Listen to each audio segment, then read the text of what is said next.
ناظرین، جب ہر دروازہ بند نظر آئے، جب انسان اپنی تمام تدبیریں کر کے تھک جائے، تب ایک ہی دروازہ کھلا رہتا ہے، اور وہ ہے اللہ تعالیٰ کا دروازہ۔ قرآن کریم اور صحیح احادیث ہمیں ایسے عظیم اذکار سکھاتے ہیں جو بندے کے دل کو مضبوط کرتے ہیں، اس کے ایمان کو تازہ کرتے ہیں اور اسے اپنے رب کے مزید قریب لے جاتے ہیں۔ آج ہم 4 ایسے مبارک کلمات جانیں گے جو ہر مسلمان کو یاد ہونے چاہیے۔ یہ صرف الفاظ نہیں بلکہ اللہ پر کامل بھروسے، صبر اور امید کا پیغام ہے۔ آئیے جانتے ہیں یہ 4 عظیم کلمات کون سے ہیں اور ان کے فضائل کیا ہیں۔ تو بس روزانہ یہ 4 کلمات پڑھنا بالکل نہ بھولیں۔ بسم اللہ الرحمن الرحیم۔ السلام علیکم ورحمۃ اللہ وبرکاتہ۔ یہ 4 پاورفل کلمات آپ کی زندگی کو بدل کر رکھ دیں گے۔ بہت سارے مسائل پیدا ہوتے ہیں لوگوں کی زندگیوں میں۔ یاد رکھیے گا، اگر آپ اس وقت کسی پریشانی، تنگی، بیماری، قرض، بے روزگاری یا دل کے سکون کی تلاش میں ہیں تو مایوس نہ ہو۔ یاد رکھیں، بندے کی طاقت ختم ہو سکتی ہے لیکن اللہ تعالیٰ کی رحمت کبھی ختم نہیں ہوتی۔ آج ہم جن 4 مبارک کلمات کا ذکر کریں گے، یہ صرف الفاظ نہیں بلکہ اللہ پر کامل بھروسے، امید اور صبر کا پیغام ہے۔ انہیں اخلاص اور یقین کے ساتھ پڑھیں، اپنی نمازوں اور دعاؤں کی پابندی کریں اور اپنے معاملات اللہ کے سپرد کر دیں۔ ہو سکتا ہے یہی کلمات اللہ تعالیٰ کے حکم سے آپ کی زندگی میں خیر، آسانی اور سکون کا ذریعہ بن جائے۔ اگر یہ 4 پاورفل کلمات آپ پڑھنا شروع کر دیتے ہیں تو آپ جتنے بھی وظائف کرتے ہیں، ان تمام وظائف کی جگہ یہ وظائف کر سکتے ہیں۔ یہ اتنے پاورفل کلمات ہیں، انہیں آپ پاورفل وظائف بھی کہہ سکتے ہیں۔ تو آپ ان کلمات کو اپنی روزمرہ زندگی کا حصہ بنا لیں۔ روزانہ جتنے بھی کام کرتے ہیں ان میں یہ بھی لازم کر لیں کہ میں نے یہ 4 کلمات روزانہ پڑھنے ہیں۔ وہ کون کون سے ہیں؟ نمبر 1 پر استغفار، کم از کم 100 مرتبہ ضرور پڑھیں۔ روزانہ دل میں 100 مرتبہ استغفر اللہ یہ ضرور پڑھیں۔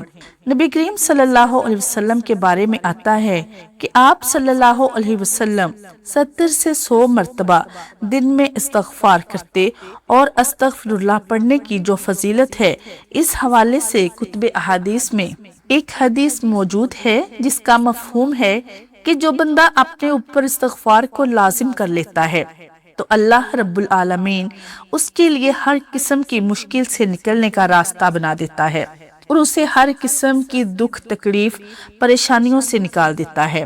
اور سب سے بڑی بات، اللہ اس کے لیے غیب سے رزق کا بندوبست کرتا ہے، اس سے غیب سے رزق عطا کیا جاتا ہے، یعنی ایسی جگہ سے آپ کو رزق ملے گا جہاں سے آپ کا وہم و گمان بھی نہیں ہوگا۔ استغفار صرف گناہوں کی معافی مانگنے کا نام نہیں بلکہ یہ اللہ تعالیٰ کی رحمت، برکت اور قرب حاصل کرنے کا بھی ایک عظیم ذریعہ ہے۔ اللہ تعالیٰ نے قرآن مجید میں حضرت نوح علیہ السلام کی دعوت نقل فرمائی، اپنے رب سے معافی مانگو، بے شک وہ بہت معاف کرنے والا ہے، وہ تم پر خوب بارش برسائے گا، تمہیں مال اور اولاد سے نوازے گا۔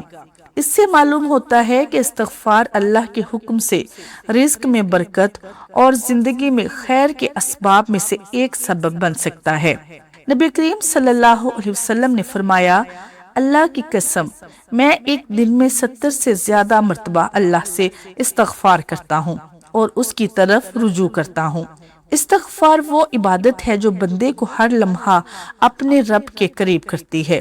جب انسان اپنے گناہوں پر ندامت کے ساتھ اللہ تعالیٰ سے معافی مانگتا ہے تو اللہ تعالیٰ اس کے لیے رحمت کے دروازے کھول دیتا ہے، دل کو سکون دیتا ہے، پریشانی ہلکی محسوس ہونے لگتی ہے اور بندے کے دل میں امید پیدا ہوتی ہے۔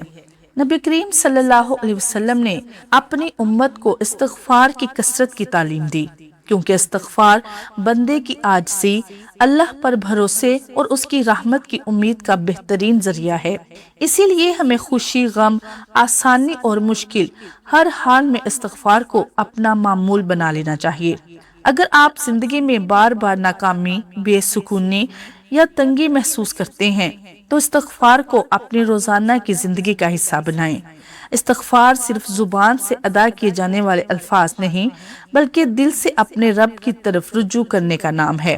جب بندہ اخلاص کے ساتھ استغفر اللہ و اتوب الیہ پڑھتا ہے تو وہ اللہ تعالیٰ کی مغفرت اور رحمت کا امیدوار بنتا ہے۔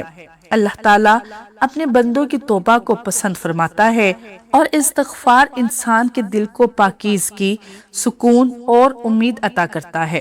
لہٰذا ہمیں استغفار کو اپنی زندگی میں لازماً شامل کرنا چاہیے۔ زیادہ نہیں تو کم از کم 100 مرتبہ آپ ضرور پڑھیں۔ نمبر 2 پر لا حول ولا قوت الا باللہ کم از کم 100 مرتبہ ضرور پڑھیں۔ اس کے پڑھنے کی بھی بہت زیادہ فضیلت ہے۔ رسول اللہ صلی اللہ علیہ وسلم کا فرمان ہے، جس کا مفہوم ہے کہ یہ جنت کے خزانوں میں سے ایک ہے، اور ایک حدیث کا مفہوم ہے کہ اس سے دنیا کی 70 بلائیں ٹل جاتی ہیں، اور اسی طرح ایک اور حدیث پاک کا مفہوم ہے کہ یہ 99 امراض کا علاج ہے، یعنی 99 بیماریوں کا علاج ہے، اور سب سے چھوٹی بیماری ان 99 امراض میں سے جو سب سے چھوٹی بیماری ہے وہ نبی کریم صلی اللہ علیہ وسلم نے ارشاد فرمایا کہ غم ہے۔ آج ہر دوسرا شخص غم میں مبتلا ہے، پریشانی ہے، غموں میں گھرا ہوا ہے۔ اگر آپ غم میں ہیں، پریشان رہتے ہیں، خوش رہنا چاہتے ہیں تو کثرت کے ساتھ لا حول ولا قوت الا باللہ یہ پڑھنا شروع کر دیں۔ انشاءاللہ عز و جل اس کی برکات آپ کو ضرور حاصل ہوں گی۔ لا حول ولا قوت الا باللہ صرف ایک لفظ نہیں، بلکہ زندگی کے عقیدے کا اظہار ہے۔ اس کا مطلب ہے کہ اللہ تعالیٰ کی مدد کے بغیر نہ ہم کسی برائی سے بچ سکتے ہیں اور نہ کسی بھلائی کی طاقت رکھتے ہیں۔ جب بندہ یہ کلمات اخلاص کے ساتھ پڑھتا ہے تو وہ اپنی کمزوری کا اعتراف اور اپنے رب کی کامل قدرت پر اعتماد کا اعلان کرتا ہے۔ یہی توکل بندے کو مصیبت میں صبر، پریشانی میں ہمت اور ہر حال میں اللہ سے امید عطا کرتا ہے۔ حضرت ابو موسیٰ اشعری رضی اللہ تعالیٰ عنہ بیان کرتے ہیں کہ وہ نبی کریم صلی اللہ علیہ وسلم کے ساتھ ایک سفر میں تھی۔ لوگ با آواز بلند سے تکبیریں اور دعائیں پڑھنے لگے۔ نبی کریم صلی اللہ علیہ وسلم نے فرمایا، لوگو اپنے اوپر نرمی کرو، تم کسی بہرے یا غائب کو نہیں پکار رہے، بلکہ تم اس ذات کو پکار رہے ہو جو خوب سننے والا اور بہت قریب ہے۔ پھر آپ صلی اللہ علیہ وسلم نے حضرت ابو موسیٰ سے فرمایا، اے عبداللہ بن قیس، کیا میں تمہیں جنت کے خزانوں میں سے ایک خزانہ نہ بتاؤں؟ پھر آپ صلی اللہ علیہ وسلم نے فرمایا، لا حول ولا قوت الا باللہ۔ نبی کریم صلی اللہ علیہ وسلم نے اس ذکر کو جنت کا خزانہ فرمایا، سونے یا چاندی کا خزانہ نہیں۔ اس سے معلوم ہوتا ہے کہ اللہ کے نزدیک اس ذکر کی کتنی عظیم قدر و منزلت ہے۔ اس لیے اسے صرف مشکل وقت کا وظیفہ نہ سمجھیں، بلکہ صبح و شام، سفر میں، کام کے دوران اور ہر حال میں اپنی زبان کو اس ذکر سے تر رکھیں۔ اس سے دل میں اللہ پر بھروسہ مضبوط ہوتا ہے اور انسان ہر معاملے میں اپنے رب کی مدد کا محتاج رہتا ہے۔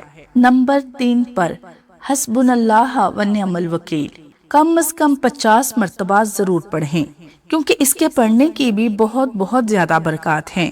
حسبنا اللہ و نعم الوکیل صرف چند الفاظ نہیں، بلکہ ایک مومن کے کامل یقین اور توکل کا اعلان ہے۔ اس کا مطلب ہے اللہ ہمارے لیے کافی ہے اور وہی بہترین کارساز ہے۔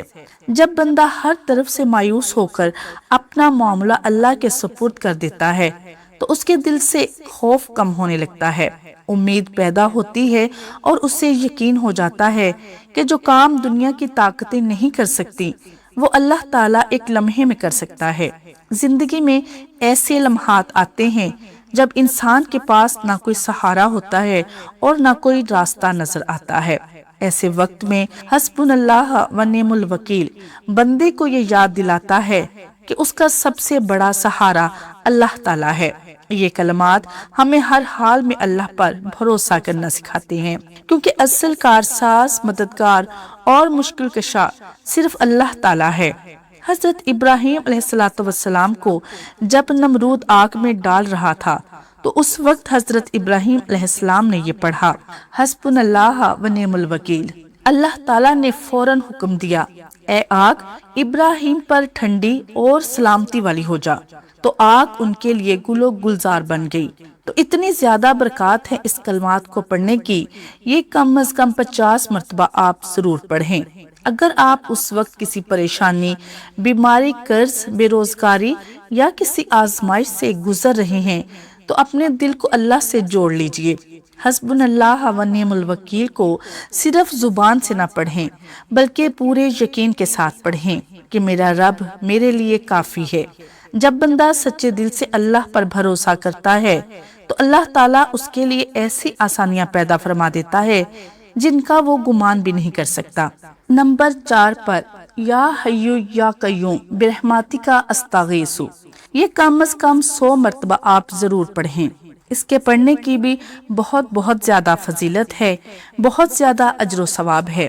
نبی کریم صلی اللہ علیہ وسلم جب بھی کبھی مشکل میں آتے تو آپ صلی اللہ علیہ وسلم یہ کلمات پڑھتے تھے، یا حیو یا قیوم برحمتک استغیث۔ ایسی دعا ہے جو بندے کو ہر حال میں اللہ تعالیٰ کی رحمت کا محتاج بناتی ہے۔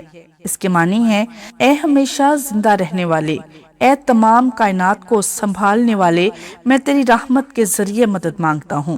جب انسان اپنی کمزوری، بے بسی اور پریشانی کا احساس کرتے ہوئے یہ دعا پڑھتا ہے تو اپنے رب کے سامنے عاجزی اختیار کرتا ہے اور اقرار کرتا ہے کہ حقیقی مدد صرف اللہ تعالیٰ ہی سے مل سکتی ہے۔ زندگی میں بعض اوقات ایسے حالات آتے ہیں جب کوئی راستہ دکھائی نہیں دیتا، دل بے چین ہوتا ہے اور ہر طرف اندھیرا محسوس ہوتا ہے۔ ایسے وقت میں یہ مبارک دعا بندے کو یاد دلاتی ہے کہ اللہ تعالیٰ ہمیشہ زندہ ہے، کبھی غافل نہیں ہوتا اور پوری کائنات کا نظام اسی کے ہاتھ میں ہے۔ جب وہ سب کچھ سنبھال رہا ہے تو وہ اپنے بندے کو بھی تنہا نہیں چھوڑتا۔ یہی یقین اس دعا کی اصل روح ہے۔ حضرت انس بن مالک رضی اللہ تعالی عنہ روایت کرتے ہیں کہ جب نبی کریم صلی اللہ علیہ وسلم کو کوئی بہت اہم معاملہ یا سخت پریشانی پیش آتی تو آپ صلی اللہ علیہ وسلم یہ دعا کرتے تھے، یا حیو یا قیوم برحمتک استغیث۔ ناظرین، اس دعا کی سب سے بڑی خصوصیت یہ ہے کہ اس میں بندہ اللہ تعالیٰ کے 2 عظیم ناموں الحیو اور القیوم کا واسطہ دے کر مدد مانگتا ہے۔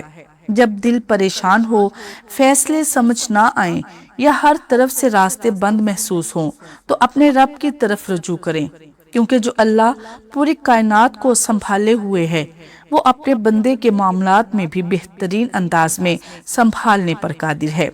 تو ان کلمات کا بھی آپ ضرور اہتمام کریں۔ تو یہ 4 کلمات ہیں جو کہ پاورفل ہیں۔ اگر آپ انہیں اپنی ڈیلی روٹین کا حصہ بنا لیتے ہیں تو انشاءاللہ عز و جل آپ کو جتنے بھی وظائف آپ کرتے ہیں ان تمام وظائف کو کرنے کی ضرورت پیش نہیں آئے گی۔ آپ کا کوئی بھی مسئلہ ہے، کوئی بھی پریشانی ہے، کوئی بھی پرابلم ہے، وہ ضرور ان کلمات کی برکت سے حل ہو جائے گا۔ مجھے اپنی خاص دعاؤں میں یاد رکھیے گا۔ اللہ تعالیٰ ہمیں ان مبارک کلمات کو سمجھنے، اخلاص کے ساتھ پڑھنے اور اپنی زندگی کا حصہ بنانے کی توفیق عطا فرمائے۔ اگر آپ کو یہ ویڈیو پسند آئی ہو تو اسے ضرور شیئر کریں تاکہ زیادہ سے زیادہ لوگ ان عظیم اذکار سے فائدہ اٹھا سکیں۔ ویڈیو کو لائک کریں، کمنٹ میں الحمدللہ ضرور لکھیں اور ایسے ہی مستند اسلامی ویڈیوز کے لیے ہمارے چینل کو سبسکرائب کرنا نہ بھولیں۔ اللہ تعالیٰ آپ سب کی جائز حاجتوں کو قبول فرمائے، آمین۔